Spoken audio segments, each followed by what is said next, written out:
Hello dear students, very good morning. मैं भार्गवी सिंह आपके अपने परिवार डीएल एकेडमी में आपका हार्दिक स्वागत करती हूँ।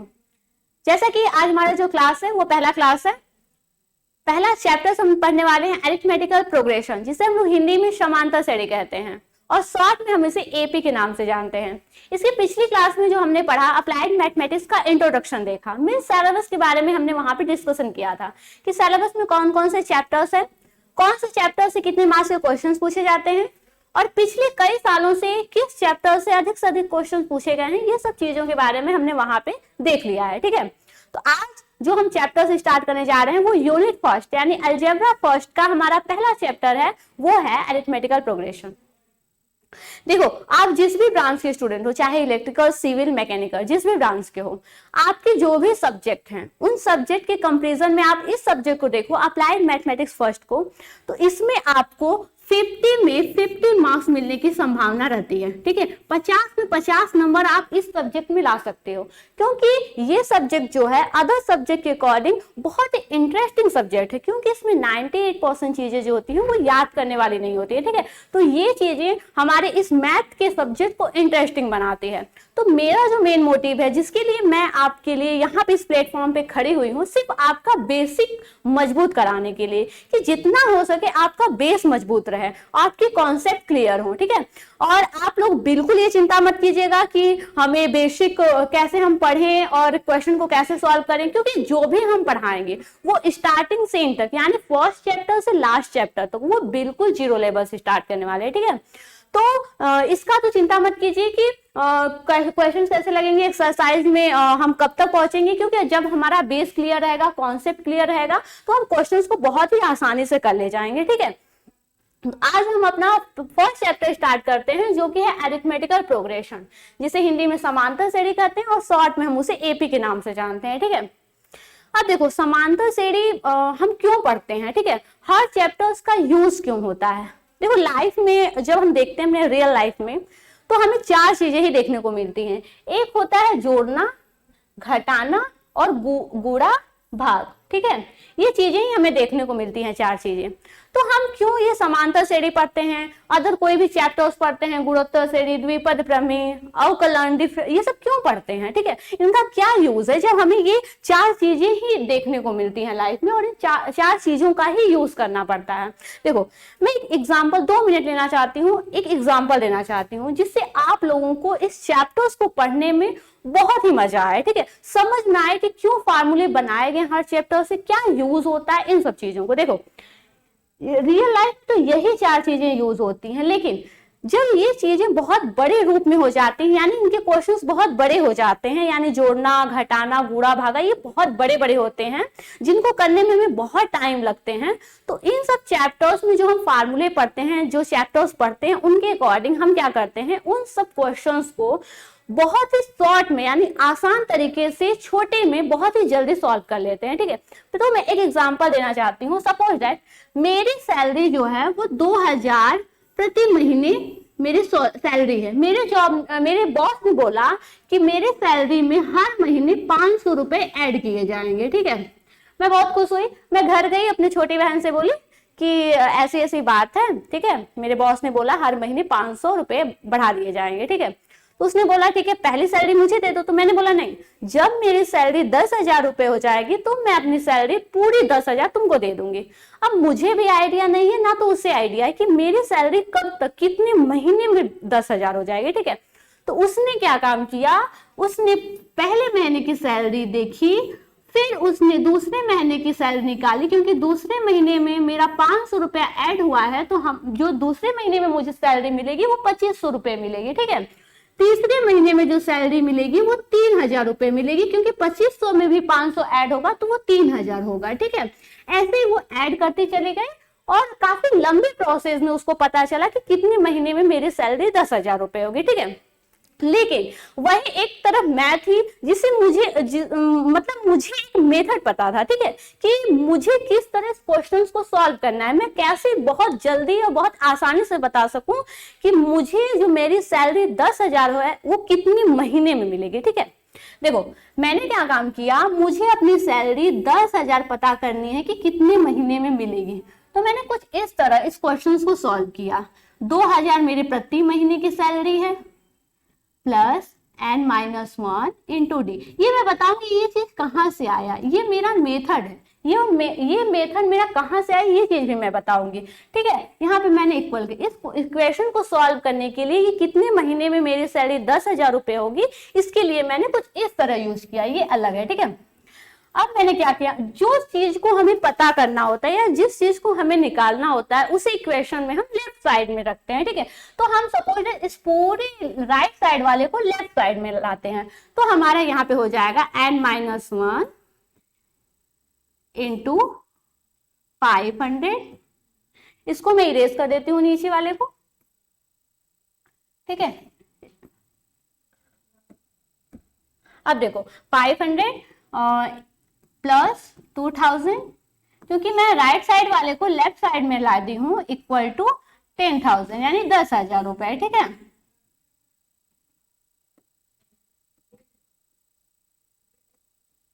अब देखिए जब मैं इस इक्वेशन को सॉल्व करती हूं तो n-1 यानी मुझे n निकालना है, अपने मंथ को निकालना है। इसके लिए यहाँ पे जो 10,000 है, इस 10,000 में जब इस 2,000 को मैं राइट साइड में ले जाऊंगी तो ये हमारा हो जाएगा माइनस में, क्योंकि पॉजिटिव जब जाता है राइट साइड में तो वो निगेटिव हो जाता है, और निगेटिव जब जाता है दूसरे साइड में तो पॉजिटिव हो जाता है।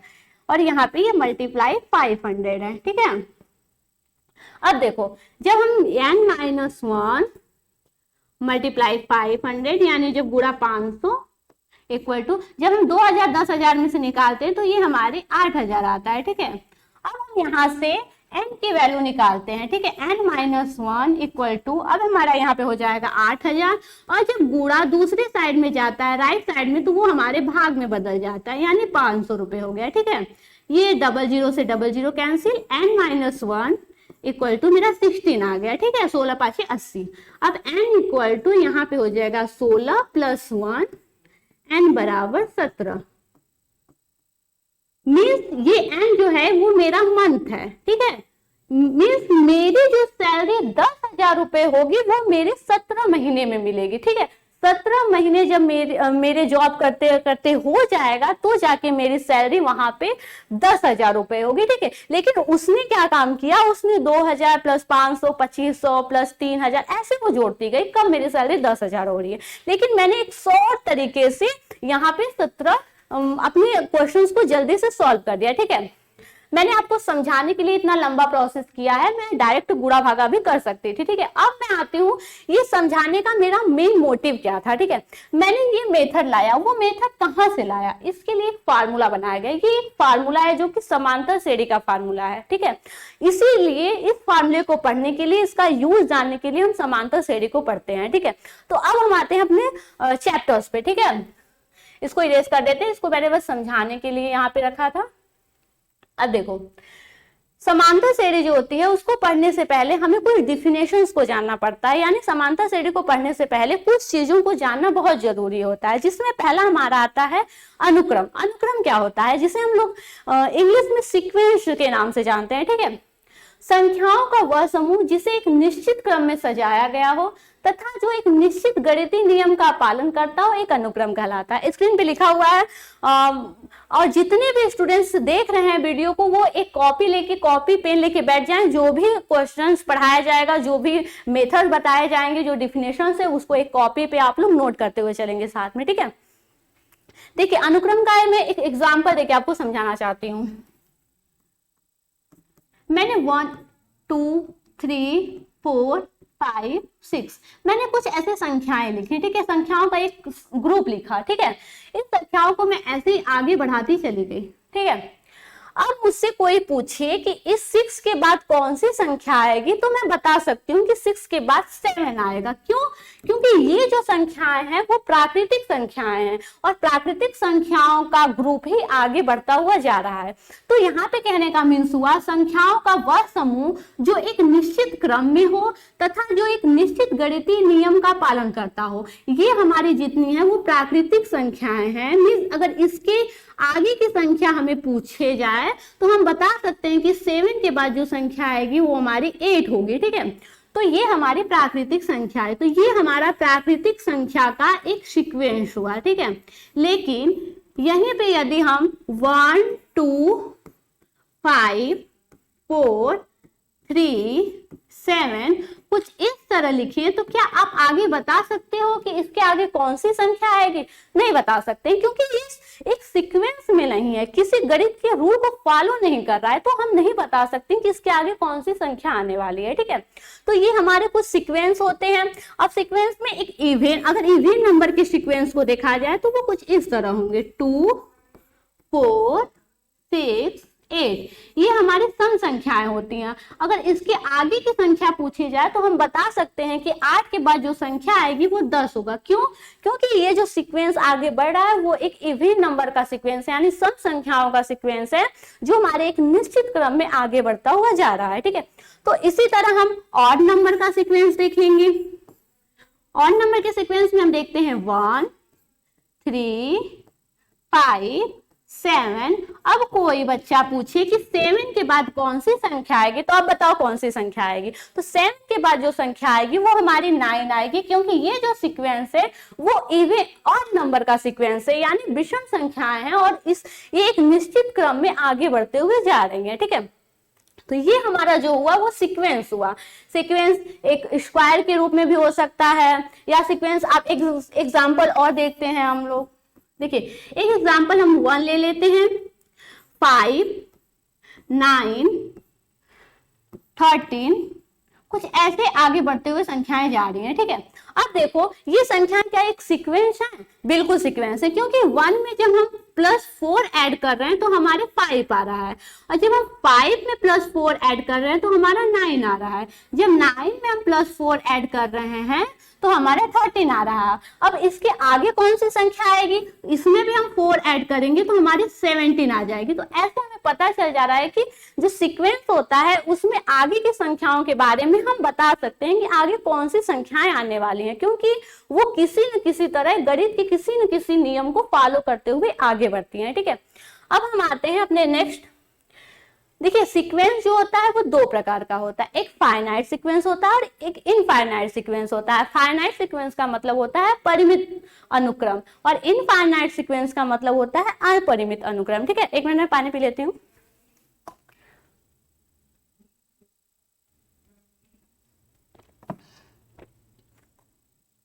देखिए फाइनाइट अनुक्रम क्या होता है? एक अनुक्रम जिसमें पदों की संख्या सीमित हो, ठीक है। जैसे मैंने एग्जांपल लिया था प्राकृतिक संख्याओं का 1 2 3 4 5 6 ... ठीक है।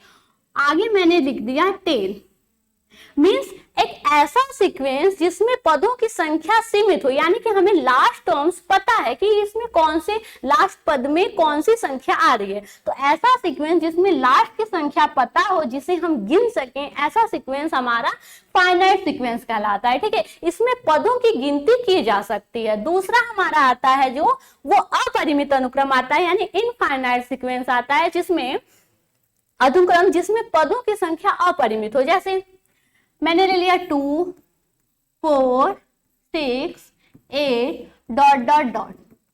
अब इसका लास्ट टर्म क्या है वो हमें नहीं पता है, क्योंकि कुछ भी हो सकता है, लास्ट टर्म इनफाइनाइट तक जा सकता है, 100 हो सकता है, कुछ भी हो सकता है, तो हमें नहीं पता। तो ऐसे सीक्वेंस को जो गणित के नियम को फॉलो कर रहे हो, ऐसा समूह जो गणित के नियम को फॉलो कर रहे हो, या कह सकते हैं ऐसा सीक्वेंस जिसमें हमें लास्ट का पद पता न हो, जिसके पदों की गिनती नहीं की जा सकती है, वो हमारा अपरिमित अनुक्रम कहलाता है, मीन्स इनफाइनाइट सीक्वेंस कहलाता है, ठीक है।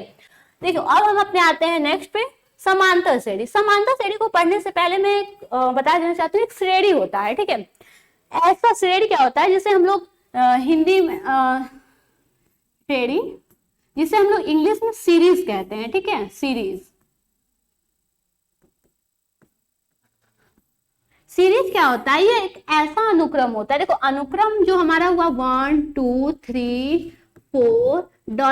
ठीक है, ये हमारा अनुक्रम हुआ। लेकिन जब इसी अनुक्रम को हम लोग क्या करेंगे, कामा की जगह हम लोग कोई प्लस या माइनस का चिन्ह बढ़ाते हुए इस अरेंजमेंट को आगे बढ़ाते जाते हैं तो वो हमारा सीरीज कहलाता है। सीरीज पॉजिटिव भी हो सकता है बीच में, या तो ये निगेटिव भी हो सकता है। ठीक है, कामा की जगह यहाँ पे पॉजिटिव भी हो सकता है, या तो कामा की जगह ये निगेटिव भी हो सकता है। ठीक है, तो ऐसे सीक्वेंस को हम लोग सीरीज के नाम से जानते हैं। ठीक है, अब जो हमारा नेक्स्ट आता है वो है समांतर श्रेणी। अब समांतर श्रेणी क्या होता है? वो एक ऐसा सीक्वेंस है जिसमें एक निश्चित संख्या को ऐड करने पर, एक निश्चित संख्या को जोड़ने पर हमें अगली संख्या प्राप्त होती है।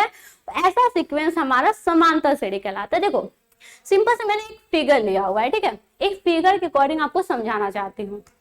इसका जो लेवल है वो देखो सेम लेवल रहता है, लेकिन क्या हुआ, एक इसका एग्जाम्पल मैं यहाँ पे लिख देती हूँ 2, 5, 8, 11, 14, कुछ इस प्रकार एक सिक्के रखे गए हुए हैं। ठीक है, सिक्कों का एक समूह है और एक सीक्वेंस में सिक्के रखे गए हुए हैं। एक सिक्का जो है, 2 सिक्का एक पे रखा गया है, फिर उसके बाद 5 सिक्के रखे गए हैं एक के ऊपर एक, उसके बाद 8 सिक्के रखे गए हुए हैं।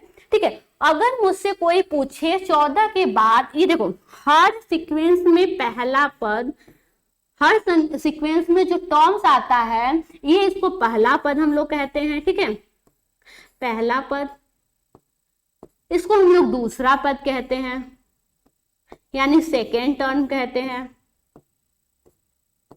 ये हमारा तीसरा पद हो गया, मान लो थर्ड टर्म कहते हैं। ठीक है, ऐसे ही टर्म्स आगे बढ़ते जाते हैं। सीक्वेंस के आने वाली हर संख्याओं को उस सीक्वेंस का टर्म कहा जाता है। ठीक है, जैसे पहले लिखा गया था डिफिनेशंस में। ठीक है, अब पहला पद, दूसरा पद, तीसरा पद। अब पहले पद पे देखा जाए तो हमारी संख्या 2 है, दूसरे पद पे देखा जाए तो हमारी संख्या 5 है, तीसरे पद पे देखा जाए तो हमारी संख्या 8 है। वैसे ही संख्याएं आगे बढ़ते हुए जा रही हैं। तो क्या ये समांतर श्रेणी है? कैसे हम पहचानेंगे कि यह समांतर श्रेणी है? ठीक है, तो समांतर श्रेणी में क्या लिखा गया है? समांतर श्रेणी एक ऐसी सूची होती है जिसमें प्रत्येक पद अपने पद में एक निश्चित संख्या जोड़ने पर प्राप्त होता है, समांतर श्रेणी कहलाता है। ठीक है, जब ये सीक्वेंस है, अब हमें पता करना है कि ये समांतर श्रेणी है कि नहीं। तो देखो 2 में जब हम 3 जोड़ रहे हैं तो हमारी दूसरी संख्या प्राप्त हो रही है 5। जब इस 5 में हम 3 जोड़ रहे हैं तो हमारी संख्या 8 प्राप्त हो रही है। वैसे ही जब हम 3 जोड़ते जाते हैं तो हमारी अगली संख्याएं प्राप्त होती जाती हैं। तो हम कह सकते हैं समांतर श्रेणी एक ऐसे समूह है या ऐसा अनुक्रम है जिसमें पहले पद को छोड़कर जो भी अगला पद आता है वो अपने पिछले टर्म्स में जो अंतर होता है या जो डिफरेंस होता है वो समान रखता है। तो ऐसा अनुक्रम समांतर अनुक्रम या समांतर श्रेणी कहलाता है। ठीक है, तो इसमें देखो हर दूसरा टर्म अपने पिछले टर्म यानी प्रीसीडिंग टर्म या कह सकते हैं प्रीवियस टर्म में 3 घटाने पर प्राप्त हो रहा है। इसको कह सकते हैं या 3 घटाने पर, या पहले पद में 3 जोड़ने पर हमारा अगला टर्म से प्राप्त हो रहा है। ठीक है, पिछले टर्म्स में कुछ एक फिक्स नंबर जोड़ने पर अगला टर्म्स प्राप्त होता है। तो ऐसी संख्याओं को, ऐसे समूह को हम लोग क्या कहते हैं? समांतर श्रेणी कहते हैं। ठीक है, अब देखो क्या होता है, ये जो हम लोग घटा रहे हैं इसको दूसरे टर्म्स में से पहला टर्म, देखो इसको हम लोग A1 कहते हैं पहला टर्म, इसको हम लोग A2 कहते हैं ये दूसरा टर्म, ये हमारा A3 हो गया तीसरा टर्म, ये हमारा A4। ऐसे टर्म्स हमारे आगे बढ़ते हुए जा रहे हैं। ठीक है, अगर हम बात करें सीक्वेंस हमें ये हमारे समांतर श्रेणी है कि नहीं, इसको जानने के लिए हम क्या करते हैं, A2 माइनस A1 जो आएगा वो हमारा A3 माइनस A2 के बराबर होना चाहिए। वो बराबर होना चाहिए A4 माइनस A3, यानी पिछले पद में यानी अगले पद में पिछले पद को घटाने पर जो एक संख्या प्राप्त हो रही है वो आने वाले हर टर्म्स में से अपने पिछले टर्म्स में से घटाने पर वही संख्या प्राप्त होनी चाहिए। मीन्स एक फिक्स नंबर होता है जो कि हर टर्म्स में जोड़ा जाता है तो अगली संख्या हमारी प्राप्त होती है। तो ये जो हमारा फिक्स नंबर प्राप्त होता है उसे हम डी कहते हैं। ठीक है, डी कहते हैं। ये भी हमारा डी, ये भी हमारा, जब ये डी सेम होता है तो वो हमारे समांतर श्रेणी कहलाती है। ठीक है, ये जो डी होता है उसे हम लोग कॉमन डिफरेंस कहते हैं। ठीक है, कॉमन डिफरेंस के नाम से जानते हैं और हिंदी में हम इसे सारवांतर कहते हैं। कॉमन डिफरेंस और हिंदी में हम लोग इसे सारवांतर के नाम से जानते हैं, सारवांतर। ठीक है, ये सारवांतर जो होता है वो सार्वंतर पॉजिटिव भी हो सकता है, निगेटिव भी हो सकता है और जीरो भी हो सकता है, जिसे हम लोग कॉमन डिफरेंस कहते हैं। तो ये जो हमारा कॉमन डिफरेंस है वो पॉजिटिव भी हो सकता है, निगेटिव भी हो सकता है और जीरो भी हो सकता है, ठीक है। कॉमन डिफरेंस जो है जिसे हम लोग शॉर्ट में डी से डिनोट करते हैं, डी, ये हमारा पॉजिटिव भी हो सकता है, निगेटिव भी हो सकता है और ये जीरो भी हो सकता है। जैसे इस फिगर में हम दिखाते हैं, इस फिगर में जो सीक्वेंस आगे बढ़ता हुआ जा रहा है उसमें 3 ऐड करने पर, ये देखो 1 2 3, हर में 3 ऐड करने पर हमारा जो सीक्वेंस है वो आगे बढ़ता हुआ जा रहा है, अगला टर्म्स हमें प्राप्त हो रहा है, ठीक है। तो जो सीक्वेंस आगे प्राप्त हो रहा है वहां पे देखो, ये जो सीक्वेंस है वो बढ़ते हुए क्रम में यानी 3 जोड़ने पे प्राप्त हो रहा है। तो यहाँ पे जो कॉमन डिफरेंस होगा वो +3 होगा, ठीक है। वहां का कॉमन डिफरेंस +3 होगा। तो हम कह सकते हैं यहाँ पे जो कॉमन डिफरेंस है वो प्लस में है। लेकिन जब यही कॉमन डिफरेंस को, सॉरी, जब इसी सीक्वेंस को हम लोग क्या करते हैं, उल्टा कर देते हैं, मीन्स ये जो 2 4 कहाँ गया यार, देखो यही जो सीक्वेंस है इसको जब हम उल्टा लिखते हैं, यानी कि जब हम इसको 14 11 8 कुछ इस तरह लिखते जाते हैं, तो ये जो हमारा सीक्वेंस है वो हमारा घटते क्रम में है। तो यहाँ पे जो कॉमन डिफरेंस हमें प्राप्त होगा वो -3 का कॉमन डिफरेंस प्राप्त होगा, ठीक है। इसमें जब हम -3 कर रहे हैं तो हमारी अगली संख्या प्राप्त हो रही है, फिर जब इसमें हम -3 कर रहे हैं तो जाके हमारी इसके अगली संख्या, अगला पद प्राप्त हो रहा है, ठीक है। तो यहाँ पे जो कॉमन डिफरेंस होगा वो निगेटिव में होगा, ठीक है। लेकिन जब इसी फिगर में हम देखते हैं, जब ये 2 2 2 एक ही लेवल में रहता है, ठीक है, एक ही लेवल में रहेगा, मीन्स 2 2 2 ऐसा कोई सीक्वेंस है, यदि इसमें हम कॉमन डिफरेंस देखें तो इसका कॉमन डिफरेंस होगा 2 - 2 = 0, या कह सकते हैं A1, इसे पहला पद कहते हैं, इसे हम दूसरा पद कहते हैं, इसे हम तीसरा पद कहेंगे, इसे हम चौथा पद कहेंगे, ठीक है। तो जब इसमें हम A2 - A1 करते हैं तो ये हमारा 0 आता है, ठीक है। तो कॉमन डिफरेंस जो होता है वो पॉजिटिव भी हो सकता है, निगेटिव भी हो सकता है और जीरो भी हो सकता है, ठीक है।